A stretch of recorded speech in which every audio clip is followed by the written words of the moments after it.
আজকে ছিল আমাদের বাড়ির ইফতার, মানে আজকে আমাদের বাড়ি থেকে মসজিদে ইফতার যাবে। সকাল থেকে সব রকম কাজবাজ শুরু হয়ে গেছে। এইদিকে হচ্ছে পায়েস, আর তার মধ্যে আমাকে বললো যে একটু আদা রসুনটা বেটে দিতে। আর দেখো আমি শুধু মেকআপ মেহেন্দি নয়, আমিও ঘরের কাজ করি। তারপরে চলে গেলাম পাখি আর নাহিদাকে স্কুল থেকে আনতে।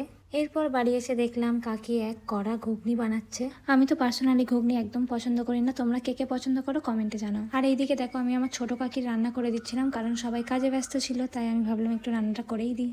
পায়েসটা হওয়ার পর তাড়াতাড়ি করে কাপে ভরে নিলাম। তারপরেই দেখলাম আমাদের ঘুগনিও রেডি। আর এইদিকে দেখো কাজ শুরু হওয়ার আগে একটা কাণ্ড ঘটে গেছে। তারপরে পায়েসের মতো ঘুগনিটাও কাপে কাপে ভরে নিলাম, এটাতে সুবিধা হয়।